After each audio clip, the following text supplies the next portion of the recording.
Yo,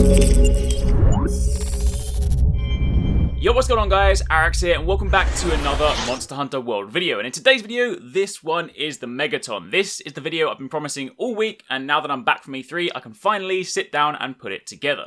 This is going to be everything we currently know about Monster Hunter World. So if you're unclear about something, you have questions, or you just missed some of the information this week, then just sit back, watch the video, and this should hopefully answer it all for you. If you do enjoy the video, then a like would be super appreciated, and of course, if you do still have questions at the end, then be sure to drop them down below and I will do my best to answer them. Also, in the event you missed my video the other day where I mentioned this, then on Tuesday, June 20th at 7 PM Japan time, that is 11 AM UK time, there will be a Monster Hunter World livestream where they'll show actual gameplay. No details on exactly what they will be showing, but if I had to hazard a guess, it would likely be what I saw behind closed doors at E3. I've left a link to the YouTube livestream page down below, so if you click that, it'll tell you what time it is where you are, and you can even set a little reminder for it, so it'll tell you when it goes live. But since it'll be in Japanese, then I will also be following straight up afterwards with a complete breakdown to explain everything that's going on. But anyway, with that out of the way, let's begin. First up, when does it launch, and where does it fit into the series? Well, to begin with, Monster Hunter World is the next entry in the ongoing Monster Hunter franchise. It is a main series title, and while it hasn't been given a number, it is, in essence, Monster Hunter 5. Ryozo Tsujimoto is the producer, and Yuya Tokuda is the co-director. Tokuda-san also worked on Monster Hunter 4 and 4 Ultimate, to give you guys some context. In an interview with Tsujimoto-san, he explained that Monster Hunter World is Monster Hunter 5, but since they are really trying to appeal to the West and open Monster Hunter up to new audiences, the idea of calling it Monster Hunter 5 can actually be quite off-putting. To you or I, who may already be fans of the series, it doesn't really matter what it's called. If it has Monster Hunter in the title, we're there. But if you think about all the new players that saw it at E3, if the trailer or demonstration ended with Monster Hunter 5, they might be left thinking, holy crap, I've missed out a lot, I'm not sure if I have time to get into this. So, they decided to go with a phrase or a word-based title instead. But yes, to reiterate, this is a main series title. It is not a spin-off like Generations or Portable Third, which were produced by a different team. As for when the game launches, right now all we have is quote-unquote early 2018, which in fairness isn't that far away depending on how early is. If they shoot for Q1 2018, then we could expect to see it somewhere in the first 3 months of next year, which would be incredible if so. The game is going to be launching on PS4, Xbox One and PC, but they did say the PC version would be launching a little bit later. No exact details at this stage, but I imagine once we get closer to launch and we get an actual confirmed date, then I imagine we'll get a lot more clarity on the disparity between console and PC launches. And most importantly, for the first time ever in Monster Hunter's history, the game is going to launch worldwide at the same time. It's not going to come out in Japan first and we then have to wait 6 to 12 months for a Western version. When we get a release date, that release date is going to be the same everywhere in the world. What's more, Monster Hunter World will also have global servers for the first time. So prior to World, they've always been somewhat split by regions, meaning if you have an English version of the game, you can't play with people in Japan. But now that there is one big global server, you'll all be able to play with everyone no matter where they are in the world. The only exception to that being your platform choice. Sadly, there will be no cross-play between consoles or PC, which is a real shame. I mean, some games have done it in the past, so it would have been cool to see, but usually the decision not to do this is dictated by the platform holders, i.e. PlayStation and Xbox, and not the game developer, so sadly, no cross-play or cross-saves, but still, global servers is a win. Finally, for this section, a quick technical note. The game is being produced on the MT framework, and currently they are targeting a stable 30 FPS on all platforms. However, it's worth noting they're emphasizing that more so for consoles right now. They are not in any way ready to begin talking about the PC version, so for those of you looking to play PC with, say, uncapped frame rate, ultra graphics, etc., I wouldn't take this statement and assume that it means you two will have to be playing in 30. I just suggest that we wait until we get more details nearer to the time. But at least for consoles, they're looking to 30 FPS. Now moving on from there, let's start delving deeper into the game and begin by talking about the world itself. In Monster Hunter World, the areas or maps that you explore are going to be considerably larger than anything you've experienced to date.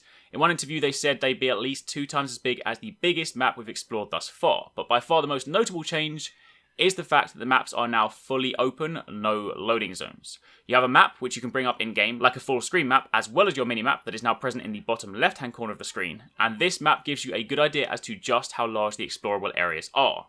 On the map, areas are still broken down into numbered zones, which of course is useful for callouts. If you're playing with a group of friends, you can still be like, the monster is in zone 4, but unlike previous games, you won't hit a loading screen going from, say, zone 3 to zone 4. In World, you will walk seamlessly around the entire map. Sometimes the transition from zone to zone is through a more narrow corridor or a tight cave, but other times you will literally just stroll from zone to zone. This of course has huge impacts on the overall gameplay, since you'll no longer be able to run out of a zone if the monster is about to kill you or if you need to heal.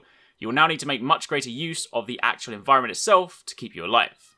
Speaking of which, there are now tons of ways you can physically interact with the environment around you. On a smaller scale, there are these animals or insects that can act like traps and bombs, examples being like a little sort of paralysis shock frog that can be kicked, and on doing so, it'll then detonate into an environmental shock trap of sorts. If the monster is nearby when this happens, then you get a few free seconds of damage because it's paralysed, or if you're on low health, then it's a means to escape. You could just run through, kick the frog, keep running, you get the idea.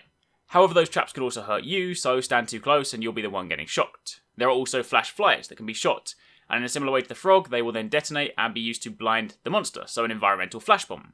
However, on a much larger scale, there are huge environmental traps, an example of this being a boulder precariously hanging above some trees in some vines. If you shoot this, it can fall down and land on the monster, dealing massive damage. But of course, given the fact that the monsters are much more mobile and intelligent these days, pulling off that environmental boulder drop isn't going to be the easiest thing in the world. Another example of this being a dam made up of logs, sticks and debris, holding back a huge volume of water. If broken, this can wash the monsters and the hunters off the mountain into another area. And this can also be used by the monster as well, so be aware when fighting near things like this because they can be hazardous to both you and the monster. Additionally, whilst exploring the map, the typical gathering loops are still present. You can gather herbs, bugs, fish and mine for ore. Although in the demonstration, it didn't seem like you needed nets, rods or pickaxes, but since I didn't get to see the inventory myself, I'm not 100% certain on that at this stage. What is cool though, is that gathering is a lot more fluid, at least where it makes sense. You can now walk past a bush and just grab herbs whilst moving. If you see honey hanging from a branch, you can walk past and grab that. The only gathering scenarios that seem to require you to stop, at the moment, are mining, which makes sense, and physically carving the monster at the end of a hunt. Something else that's new is how the base camp works in these new maps. Base camps are no longer fixed locations, instead they will vary each time you go on a quest, so you won't always start in the same place. This helps give a much more kind of realistic feeling, the notion that you've essentially just dropped into an area and you've attempted to set up a camp in the nearest safe location you find. Furthermore, throughout the hunt you are able to fast travel back to the base camp should you want to by using the pet wyvern that all hunters have. It's not a pet that will join you in battle or anything, it's literally just something you can fly on to travel back to the camp. You can only do this, however, if you are out of combat, so don't go thinking it's like an infinite farcaster. You have to be out of combat, out of sight of the monster, in order to use this feature. There are some other things you can do at the base camp too, but I'll speak more about that when we move on to the gameplay changes.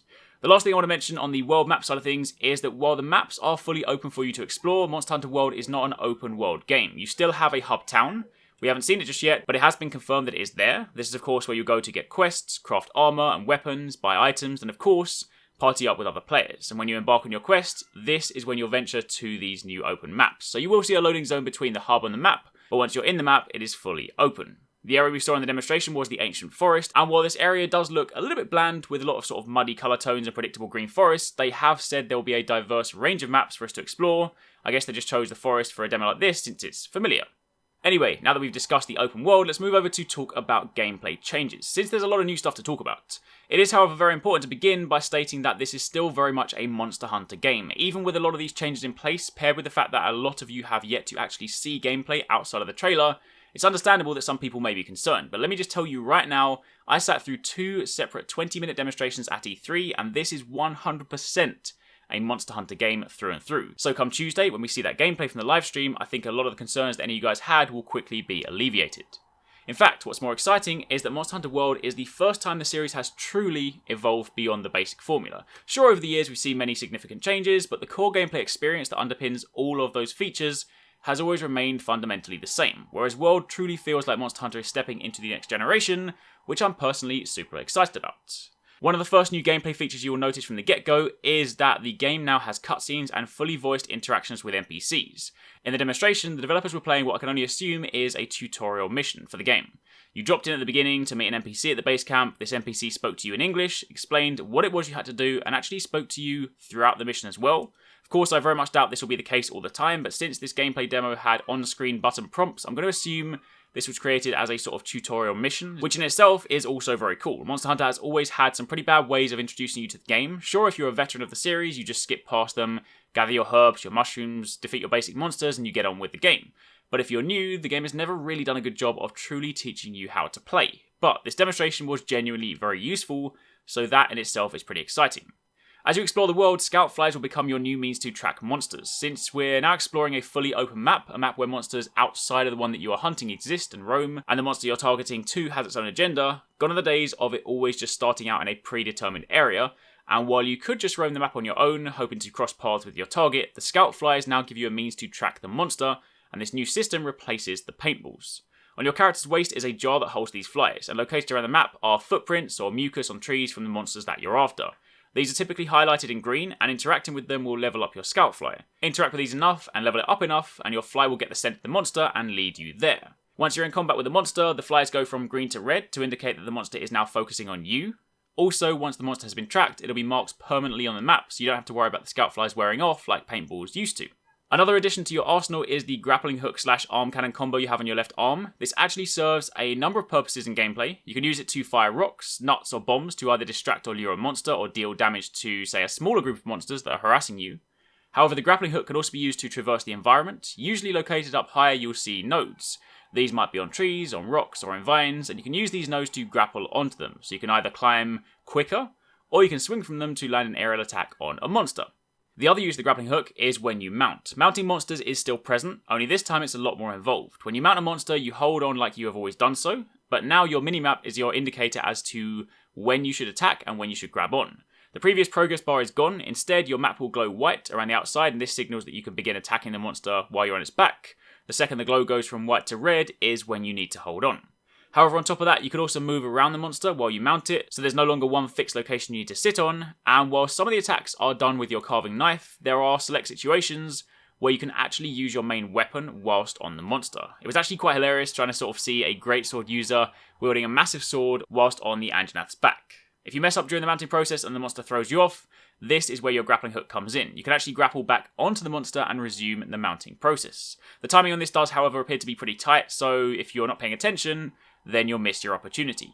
Also, when fighting monsters, all the UI elements you come to expect are present, so your health bar, your stamina bar, your sharpness bar.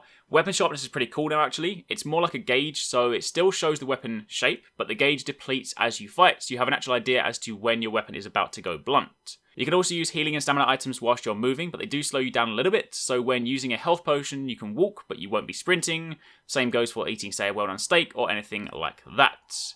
You can also now access your items from a quick select radial menu, as well as the traditional scrolling menu. In the bottom right hand corner is the traditional Monster Hunter item menu. You hold down the button to focus on it, and then use LR to scroll through the items. But at the same time, you can now use the right analog stick to cycle through a quick radial menu, which is useful for accessing certain items quickly. From memory, I believe you can have about 8 items in this quick select menu, so you'll typically pick things like potions, whetstone, steaks, etc. When hunting, you can also go out on quests on your own, as you've always been able to, and you can hunt offline as well as online. The main difference being that the new drop-in multiplayer system allows you to begin a quest solo or with a party kind of partly formed, and then you can use the new item in your inventory, a flare, to essentially open up your lobby to players, and they can then fly in on wyverns and join you. This is useful for a number of reasons. Maybe you started it alone and decided the monster was too tough and you want some help, or perhaps you embarked on a quest with a party of 3 and then your friend just comes home from work and you want them to join you too. So then they can shoot up the flare, and they can jump in mid-hunt. However, if you are hunting alone, Palicos are back. In the solo player demo I saw, a Palico companion was present. They have their own gear, so the Palico gear system makes a return too. However, the Prowler mode, introduced in Monster Hunter Generations and X, where you can play as a cat, that mode will not be returning. In fact, while on the topic of Generations, Hunter Arts and Hunting Styles will also not be making a return. All those systems that were part of the spin-off that was Generations, they will remain in that game. There are, however, new moves for the weapons, but I'll speak more about that in a moment. A few more things on the gameplay section. Underwater combat is not going to be making a return, but you will be able to swim in some water areas. We saw a quick snippet of that in the trailer, where he seemingly swam between 2 areas, but that is as far as water interaction goes. Another really cool addition to the game is the item known as a mantle. These are cloaks that you can put on to provide certain effects. There have been 3 shown so far. The one from the trailer is the ghillie mantle, and this allows you to hide from the monster for a brief period of time. There's a UI element in the top left hand corner of the screen. There were 2 slots for the mantles, so I'm not sure whether you can only pick 2 on a quest or whether you can carry more, but either way, when using them there appears to be a cooldown before you can use them again. Either way, ghillie is a stealth mantle for hiding. There's a challenger mantle, which is comprised of shiny scales and is used to aggro the monsters and force it to chase you, which is great for luring it into a trap. And the third one that was demonstrated was a rocksteady mantle, and if you've played Monster Hunter before, you'll be familiar with the skill rocksteady, but it essentially stops you from flinching from attacks for a bit. I imagine there'll be loads more of these to choose from In-game, no comment at this stage as to whether these are items you craft or just obtain as quest rewards, but either way, there'll be things to look out for. That's also a good opportunity to speak about stealth. This is another component in the game. It's not mandatory, you could just roam the world looking for monsters, fighting everything that crosses your path, but there are options to hide. You can hide in bushes and tall grass to avoid being seen by a monster. You can use the ghillie mantle if bushes aren't present, and all of this is going to become incredibly useful when you remember that there are no loading zones to hide behind. Just remember that monsters also now have a sense of smell as well as sight, so don't expect to be able to hide in the nearest bush during a fight and not have it detect you. Something else that's a new addition to the gameplay loop are damage numbers. These are small and very subtle, but they appear when you strike a monster. It has been confirmed that these can be turned off, but in truth I think it's a really welcome change. Up until now, if you wanted to calculate how much damage you did, it involved spreadsheets and a lot of hard work.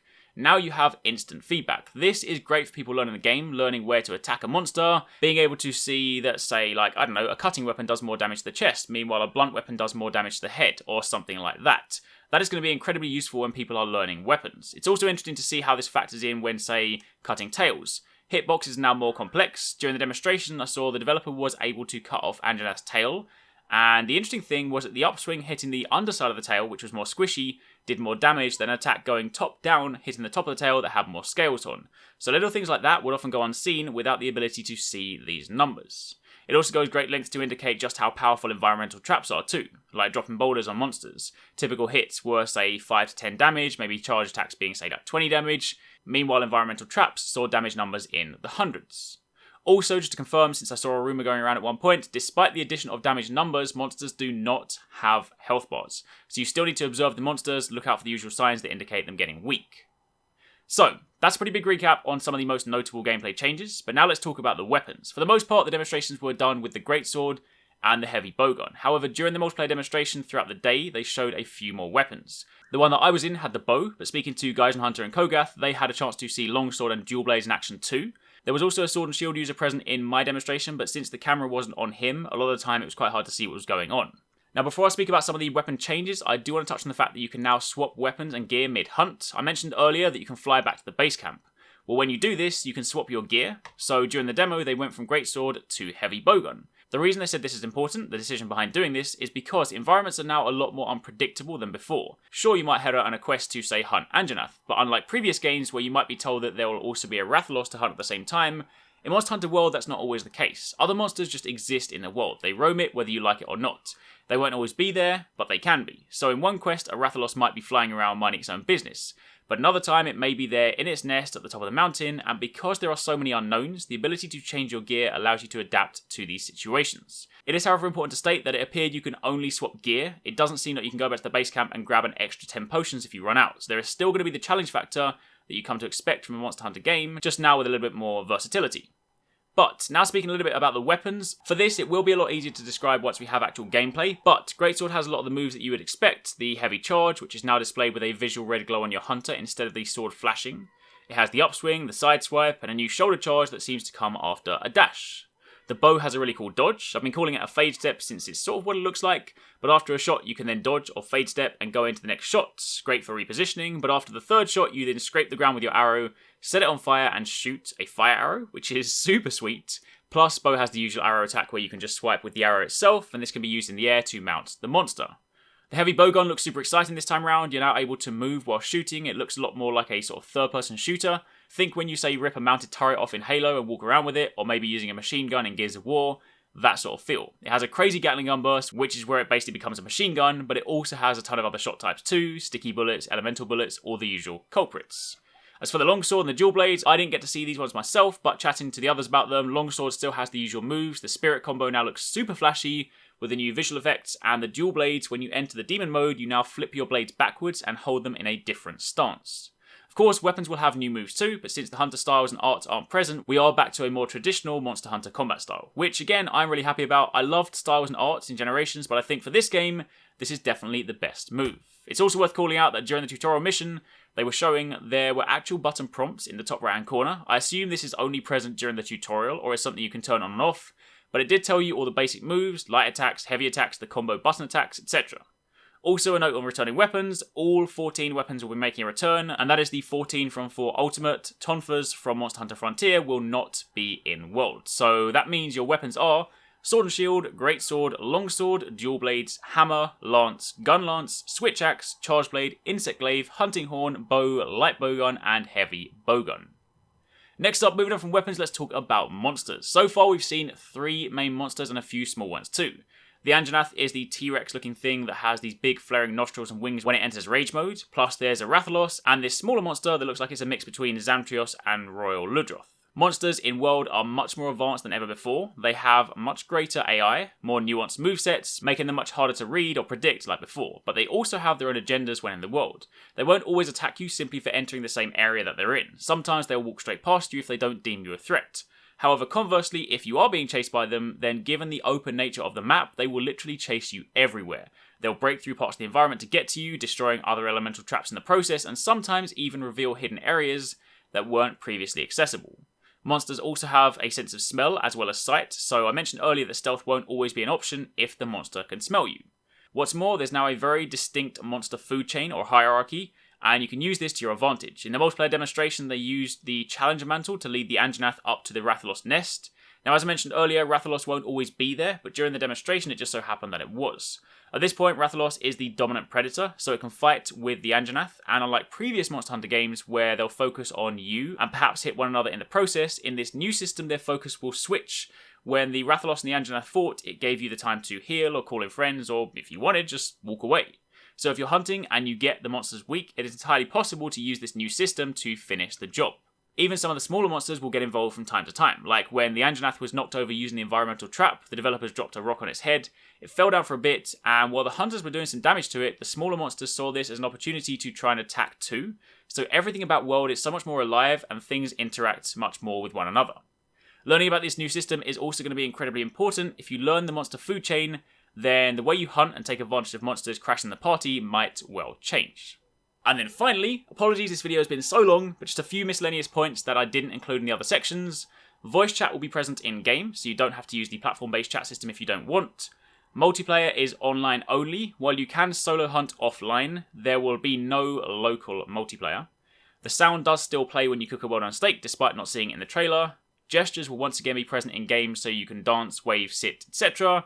When a quest objective is complete, i.e. you kill the monster, you can still have the option to continue hunting and exploring the area should you wish. And there will also be a monster lock-on system, like you've come to know from 3DS, so this will help with targeting.